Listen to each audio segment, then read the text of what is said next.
Hey everyone, and welcome to Food Stories. I'm your host, Larry Fournillier, and welcome again because I took a kind of a hiatus for a while, and I decided to come back a little strong, and I'm introducing something new and interesting for you guys to follow. And she is Rachida Dukes, Chef Rachida Dukes, who is originally from Morocco, Casablanca to be specific, but she now lives in Washington, D.C., and she'll be showing us the many steps in making artisan bread. Incidentally, I mentioned it was going to be 2 steps on the event. I have to change it. It's going to be 4 shows. So this is the first in 4 series, not first in 2 series.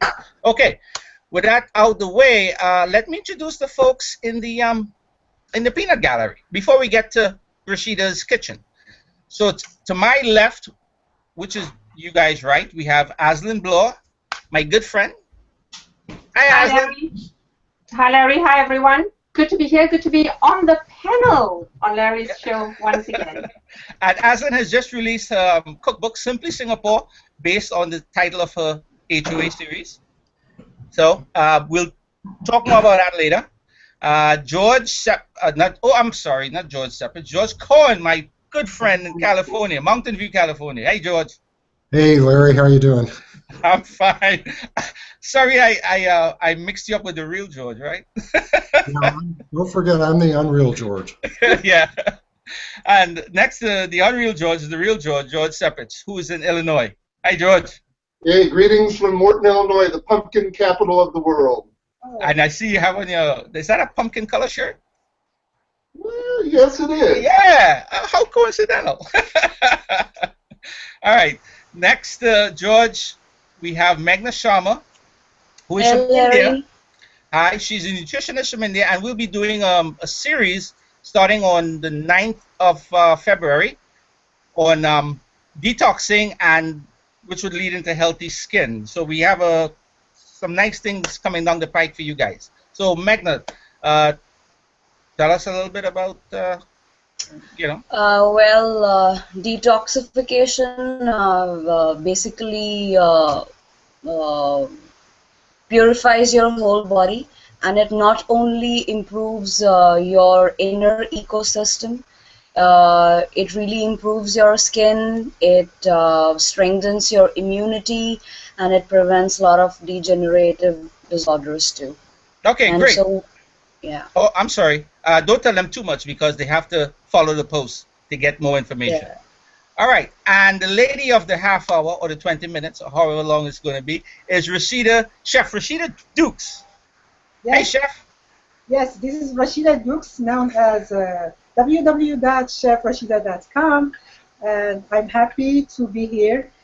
Thank you, Larry, for allowing me to be here to introduce you to how to make the starter, which leads how to make an artisanal bread at your home. Okay, hold on for 1 sec. I just want to give a shout out to the folks who are joining us. I'm sorry if I was a little remiss before getting to Rachida, but these folks are important to us because they keep the viewership up. So we have Nazim Beltran from Italy joining us.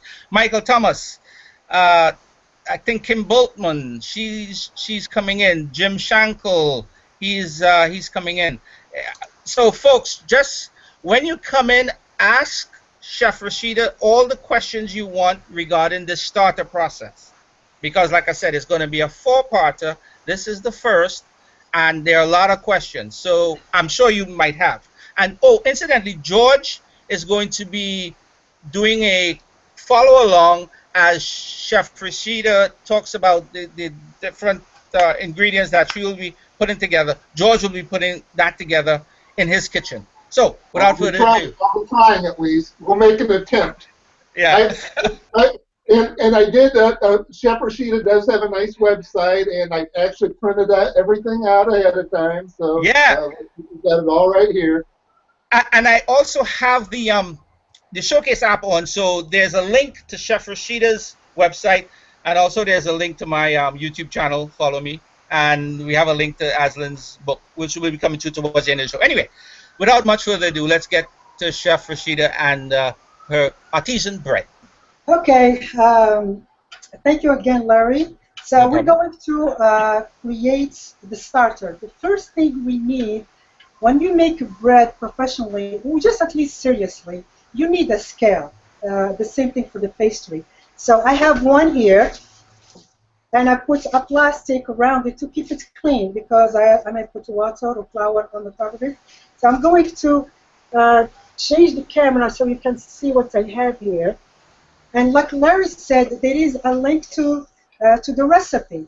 So all you need, like I said, a scale, flour, water, and empty the jar. We're going to keep the starter and a label it. And I'm going to explain what I'm doing with this label.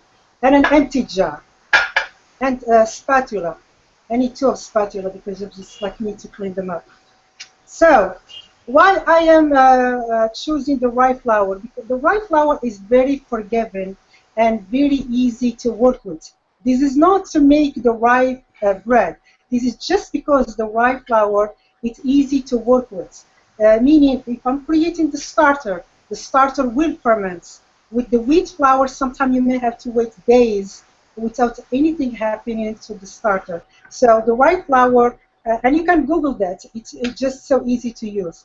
So what we're doing, we're creating a starter which we call the 100% hydration, meaning for 100 grams of flour, I'm adding 100 grams of water. It's 100% hydration, and the same thing goes to the bread. That's how we fold the bread sometimes. So I am going to take an empty jar, and I'm going to turn the scale on. And George, I think he already did that. And I'm going to make sure it says 0. Trust me, it says 0. And the water I'm using is the spring water. So there is no chlorine, so it does not interfere with the fermentation process. Because we want bacteria, but we want good bacteria. We don't want the bad bacteria. So I have water here, and I'm starting with the water. Why? Because I can't get it out if I'm putting too much. I'm going to put only 50 grams. And first of all, I apologize. Just a few minutes ago, I updated the recipe. It started with 100. 100 is too much. So we're starting with 50 grams, 50 grams. If you start already with 100, it's still fine. It just will be too much starter by the end. So I'm putting 100 here. And you go slowly because that's why I have these little spoons and cups just to make sure I have 50 is not much. It's not really much. It's very little water. See? And I'm going to take the flour now. This is 50 for me in this small glass here. Okay, that's good. It is good. So I'm going to take a clean cup or spoon, and I'm going to take. I'm doing this for the sake of the demo. Normally, I could weigh everything and sit down here and show you everything. But it's so important. It's so important. 3 times to have a scale is really important. If you Google it in any culture or any country, if you're doing the bread seriously, it's by the scale, by the weight. So I'm adding 50 grams. I did not zero my scale. I should, but that's okay. I remember there was 50, so I'm going to up to 100 here. So I'm going to add enough until I see 100. So we want 100 grams of flour. Well, since I put 50 grams of water, I'm putting 50 grams of flour. If you put in 100 of water, put 100 grams of flour. Equal amounts, okay. Yeah. Okay. So we're getting 100, the total. Like I said, 1-to-1 by weight, not by volume. Please, not by volume. Don't do that. Okay, got my 50 of flour and 50 of water. Yeah, so I'm going to put this flour away, the water away, because I don't need it anymore. I'm going to put the scale away also. And this is what I have here. An empty jar. It can be anything, even if it's a bowl. It doesn't matter. It's just a container. And then I'm going to take a spatula and store everything. And you have to store it so nicely. Make sure everything was clean. I skipped that step. everything has to be clean. We don't want any bad bacteria. Okay. So we stir it very well. And I have my second jar. Why? Because I want to put a label. I put Saturday, and I put 100 grams to remind myself the weight is 100 grams here. And I put 2 p.m. because that's my time here locally. I don't need to put 2:30, 2:20 p.m. Just 2 p.m. is enough. And why I'm putting it in this jar, you will see why later. So I'm going to put the whole thing here.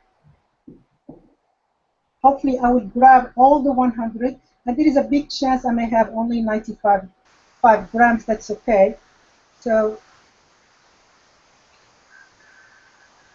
I clean up my hand. Make sure your hands are clean so we don't add any bad bacteria. So I grab the second spatula. That's what it's for, just to clean up the first spatula. It's trying to grab everything. Hopefully we will have 100 grams of the whole thing. Okay.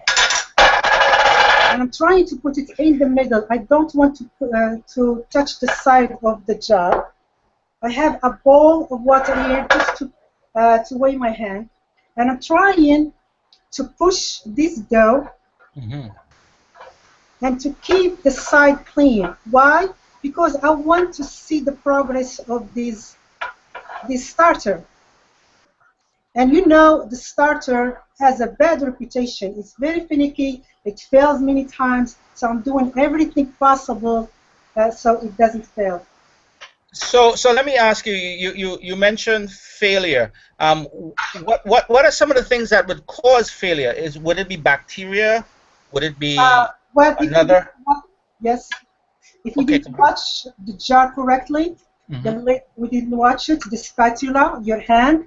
And also the flour sometimes there is something wrong with the flour, and sometimes something wrong with water. So you know, this thing is all vulnerable, and it's going to sit in the wrong temperature.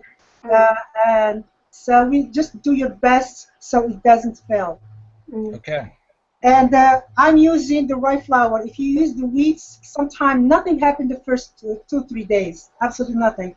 But with rye flour, you would see bubbles. So I put a label here, and I put Saturday, 100 grams, 2 p.m. And I close it. I don't need to leave it open a little bit like this. Some people, they do that. I don't need to. We have enough air here. And I close it and make sure the jar, it's straight. The reason is, meaning the diameter here and the diameter here, they are equal. So if I can tell if it's 20% going up, the volume increased by 20% or 50%.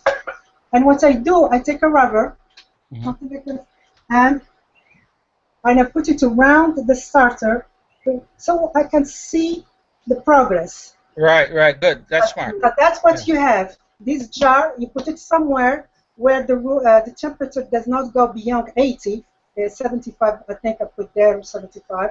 Not too much cold, and just watch this little baby until you see some bubbles in here.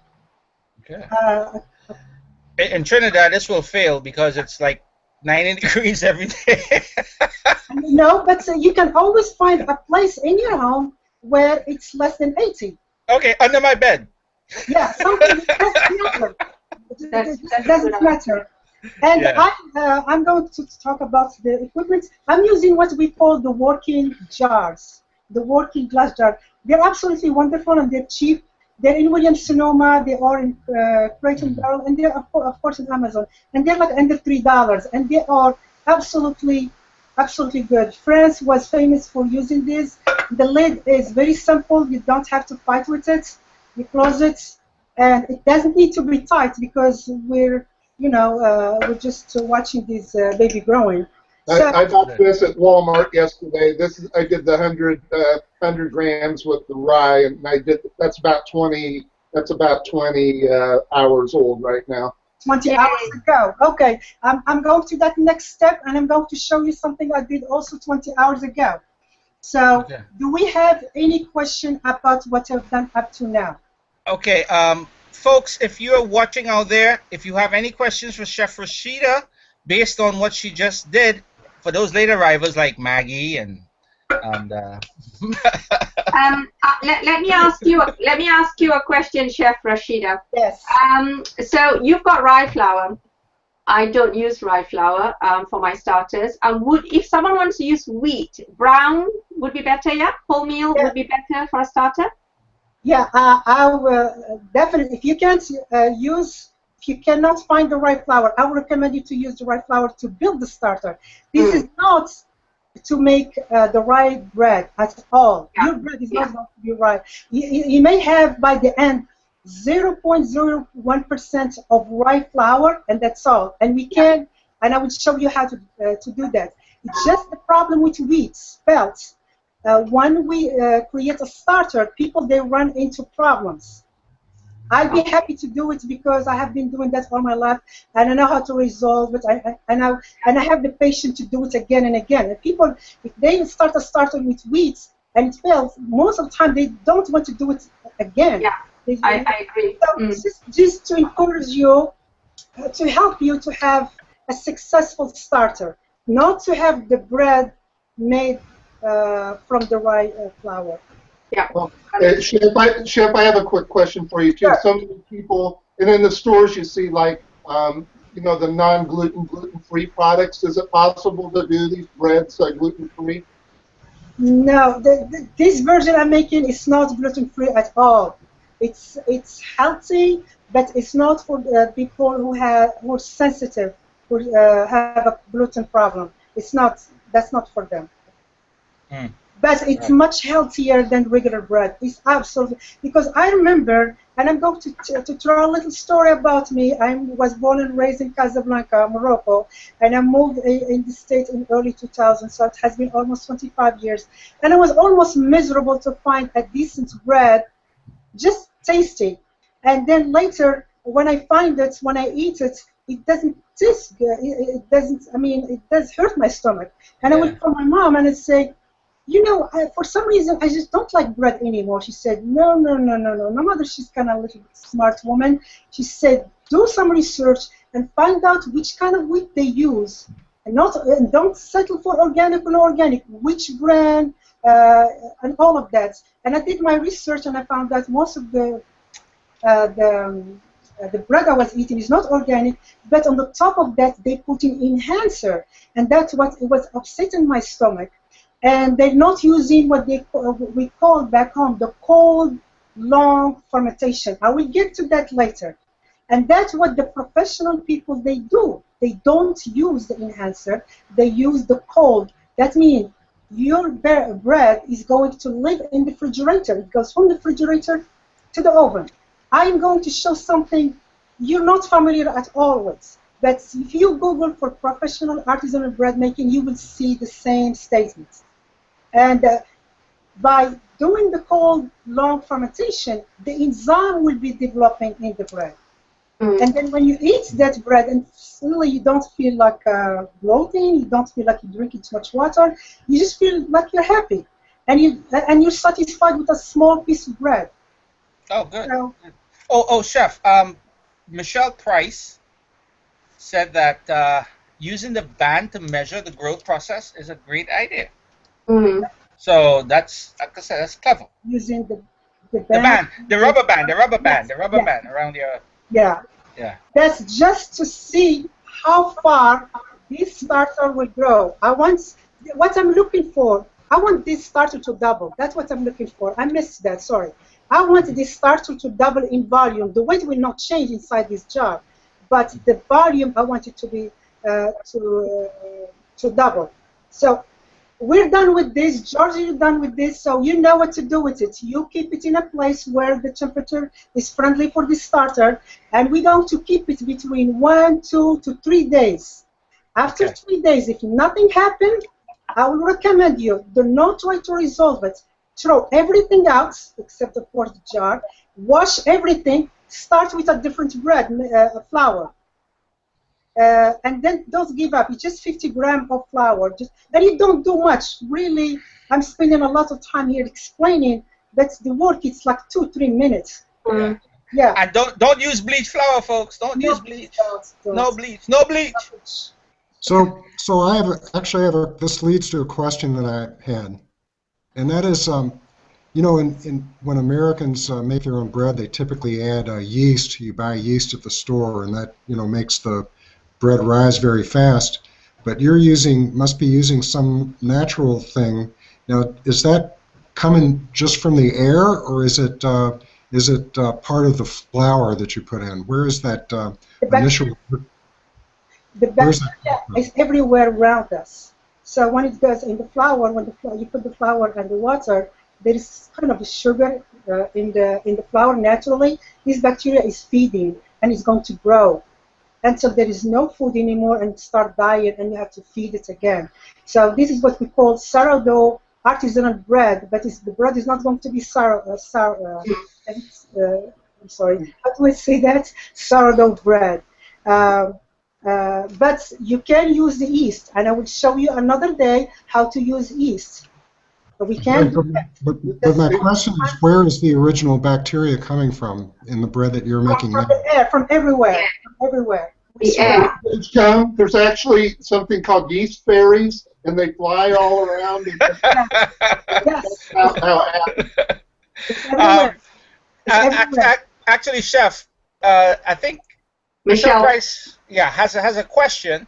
Aslan has brought it up. She asks, is there any way to recover from a failure other than starting over?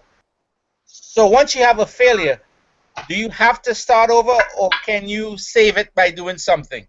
Or is it... Yeah, sometimes it depends which kind of failure we're facing. If there is no progress at all, the volume did not increase at all, you really have to start from all over. But if there is some movement a little bit, go to the phase 2, then feed it, and then wait another day or two. This is what I suggest.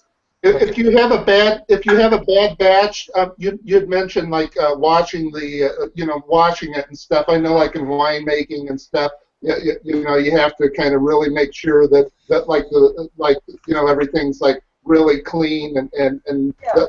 the prior bad yeast doesn't exist. Do you just use regular dishwashing stuff, or do you use bleach or to clean everything so the bad yeast doesn't come back? Yeah, you said it correctly. I mean, you just clean everything with soap and hot water, and you may change the flour, you may change the water you were using. Okay, maybe you said the flour was not good. I don't know what would be.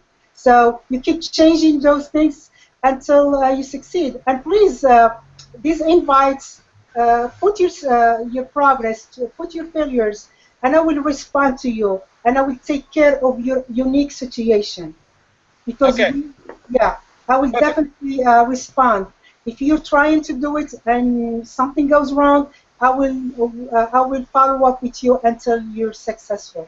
Okay, for those, sorry, Chef. For those of you who are following Chef's procedure, like George is right now, but if you plan to do it down the road and you do have a failure, you do have a question, feel free to come back to the event and post your questions in there. Okay. Larry, since we spent already 24 minutes, I believe, I'm going to show the second step because it's, okay. Yeah, go ahead. Yeah, Oh, wait. Okay, wait. Got it. So, Aslan is taking photographs. So phase 1, let's assume this is, well, we don't need to assume. I can show you what I did. This was what, 20 hours? Okay, so I did it Friday at 8 a.m. So this is close to 30 hours, and this is what happened. Ah. So there's not much progress. There's not much, right? Yeah, but you see some bubbles. So right. I feel happy with that. It's a lot. Myself, you know, one day was not in one day and a half is not good enough. That's okay. I'm going to wait another day. Okay, so I'll wait another day, and this is what happened. The magic of the So, look, I can tell you, I have a lot of these jars. I love them. They're so useful. And So I put Wednesday at 6 p.m. Wednesday at 6 p.m. So it's like what, 3 days by Yeah. Chef, if you have a really successful one and it comes out of the jar and takes over your whole house, should you run? Yeah. And please, the jar has to be 3 times the volume of the initial starter. 3 times, because like he said, that's a very good analogy. Yeah. Because I hear people, and it happened to me where I hear noise in the closet, and it was the starter trying to explode. So make sure the volume is 3 times of the initial starter. So I put a nice tape in here because I use this jar for my cooking class for this typical starter, and it went all the way up. I know this is twice the volume, and so I tape it here, and it starts going down. What happened? The bacteria is hungry. There is no food anymore, so it's going down. That's okay. For some reason, if you're working and the starter going down, don't worry about it. As long as it's not going all the way down here, we're fine. Then what you do, you took this starter, and we start feeding it. So you may wait 2 days or 3 days, but it's more than 1 day. You see, in 1 day, nothing happened. So Okay, I'm going to feed this starter. I have a question from Jim Schenkel. Okay. Chef Rachida, would this be considered a Moroccan recipe, or is it more universal than that? It sounds like it's something that is made anywhere. It's a very good question. It's kind of ancient, universal. People, they were using the starter for thousands of years. The Egyptian, the European, the Indian, everybody was doing that. But when you go to a cooking class in bread baking, professionally, they teach you this with the measurement, with the temperature, with the humidity. So they put the science into it. And in Morocco, since it's a bread country, we just love so much bread. There is artisanal bread, there is the baguette, there is all kind of bread, and you will see people using this method. Okay. A quick question. In your on your site for the rice starter, you said once you get it going, you can actually like keep it forever. Do you know of anybody that's like had a starter that's like generations long or like a long time? Yes, online you can buy starter which is a couple hundred years old. Yes, you can. Wow. But I'm teaching you how to start from the beginning. If you lose that starter for any reason, the starter starts being sour, bad sour, then you know how to do it. So this is our starter after 3 days. I'm going to feed it. I'm going to show you how you're feeding it. So I'm going to put the camera down. While you're getting that together, George, show them the flour, the unbleached flour that you use for yours.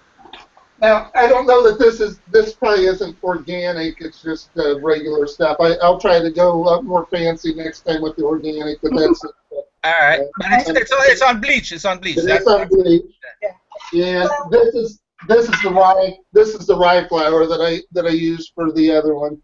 Okay. All right. Good. So the first feeding. This is our first feeding. So we have the starter. We have the rye flour again. We have the water, and we have our scale.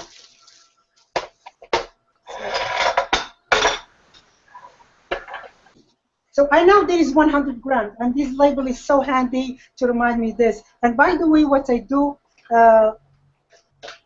I use this tape.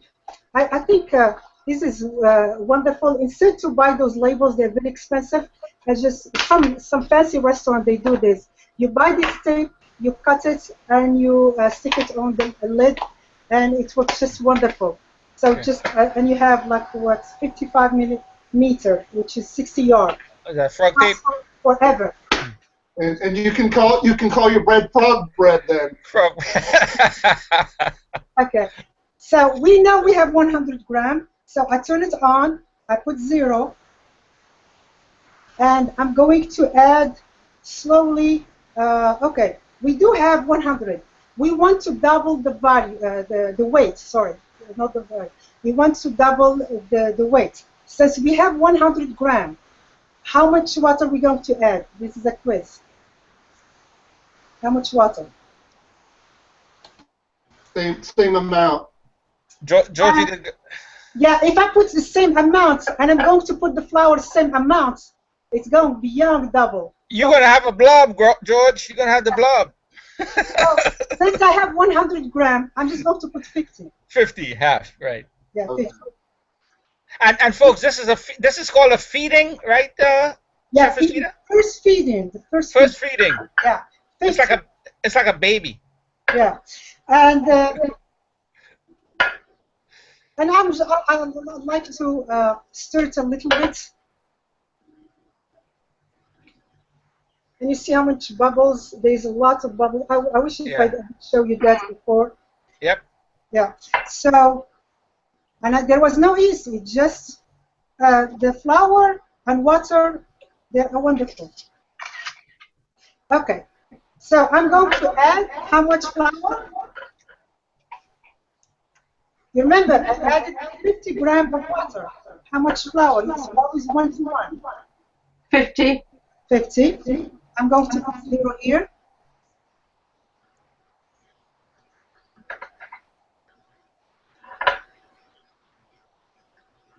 Are we getting an echo? Oh, it's going, I think. I can't it's too much. Now I have, how much starter I have? What's the weight of the starter I have now? So yeah, that should be what, 100? Should be 200, right? 200. Good. 200. So what I do, I stir it very well. I'm just going to clean up this, make sure everything is mixed well, because I want to get everything. Do you need to stir it later on, like at 20 hours or anything? Do you just let it sit, or should you stir it later on? I am going to explain that. Okay. I'll definitely take care of that. So I have another jar. It's the same one. It happened bigger because I want to make sure I have enough height so it can even triple. It will not triple because we just built in it. So, and it's clean. So I'm going to put it right here in the jar. These 200 so Chef Rachida, what you're doing in this second half is what we were supposed to be doing on the next show? Oh. No. This is the first show because this starter needs to be fed 6 times.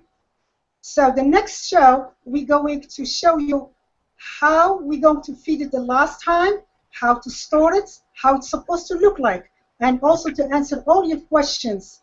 From this one. Okay. Yeah, the people who trying it and how successful. You just allow people to come back and share their stories, and also to emphasize about what we did the first session and what we're going to do. So I'm just going to grab everything. Hopefully I have 200. So the same thing. This is the first feeding, and I have 200 grams. Remember, guys, I'm going to take a bowl of water. I'm trying to clean up the side. Right. And then I'm trying to make it even. And I did not put anything. I'm going to say it's Saturday. It's 200 grams. And let's say it's 3 p.m. just to make it simple. And I put number 2, phase 2. So I know how many times I put first feeding. I just put number 2. The first one I put number 1. So usually you're supposed to feed it like 6 times between within a week, or? Yeah, let's focus on the first feeding. I will get to that line definitely. So this is the first feeding. I put my rubber band here, and hopefully I have the volume here is enough to grow even 3 times. It doesn't do it normally. I will be very happy if it double. Even if it goes only 50%, you should be happy with that. After 2 days, if you feel like, gosh, I waited 2 days, it's only 50%, go and proceed and feed it again. So this is the first feeding, and I'm going to... Is it doubling or tripling in volume, or is it also in weight? Okay.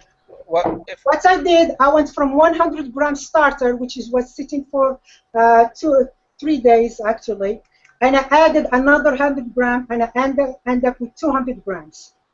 200 grams, and it's going to sit in my closet somewhere for a day or 2 days. That's because of the rye flour. All it needs is 1 day. You're going to see it's going to be very happy, growing, and it will double in volume. The weights, it doubled because I was feeding it. Right. Once inside the jar, the weight does not change. It's trapped. It's in the jar. The volume will change. It changes. Yeah. That's a hungry baby. Yeah. So now that's a happy baby. A lot of food for the next 2 days. All right. So this is what happened. Oh, okay. Yeah. You see he went from this to that after 1 day. After 1 day. Okay, so beautiful. Wow. I don't know if that gets out of hand. It could be a national security situation. Zombie apocalypse. Yeah. And then you see, Larry, why we need a session just to see. Yeah, exactly. How we do the first starter. What happened to? I'm sorry. What to do with the first feeding? What happened after the first feeding? To do all of that, we need that good 20 minutes. And that's why we need the other shows coming too. Yeah. Okay. So this is what happened after 1 day. So what normally is supposed to happen, and we'll do it next time because we don't want to make the show too long, we're going to take this guy and we keep feeding it. But we have so much starter.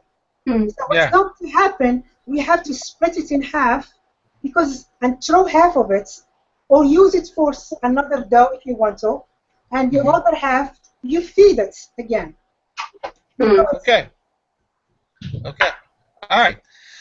Okay, Chef Rachida, thank you very much. That was a great explanation, a great demo on how to start your artisan bread making process. It was simply brilliant. Yeah, bring the camera up so we can see your. Okay, sorry. Beautiful face. See your beautiful face. Yeah, I was going to say pretty, but as I took the words right out of my mouth, from pretty to pretty. All right. So, folks. Next, we'll be meeting back here again for the second part in this 4-parter in about 2 weeks. Where those of you who are attempting to make the artisan bread at home, make sure that if you're having any questions or any problems, come back to the event page, ask her questions, there, or you could message her directly. It's all up to you. And there is the whole recipe on my website. You can go to the site, read it, put comments. I answer also that comments. Right, and the site is also listed in the Showcase app, along with Aslan's book that she's currently has out on Amazon. Which reminds me, I have to do a review. And for those of you out there who don't know about a book, check the link and go and purchase it and do a review. So, George, you did a great follow along. Oh, you're talking about the real George, yeah. Okay, the real George. Thank you, George. George Cohen, always a pleasure, man. I see you. You're right over there in California. You have your sweatshirt on, so it probably a little cool. Magna, she dropped out. I think it was her internet connections. And Aslan, stylish as always, over in the UK. Thank you for joining us. Chef Rachida, again.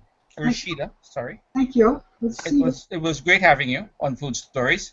And that was a wonderful story you told about how when you came to America, how you had to, hunt for bread, or you had to end up making bread that you're accustomed to back in the homeland.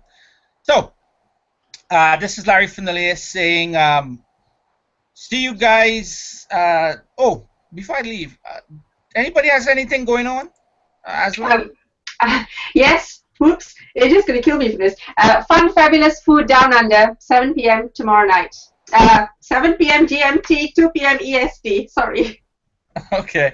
I don't have anything going on. After the show, I'm going to get with George Cohn and explain yeast fairies to him. Oh, let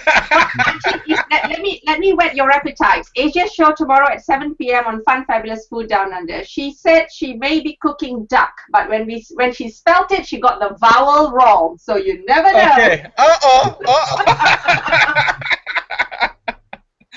Okay then. Alrighty. Duck. Chef Rachida, thanks again, my dear. Thank you. And I will see you the next time. I will also edit the event and put that it's a 4-parter, and when the next time comes up, I'll create a new event so you guys can come back.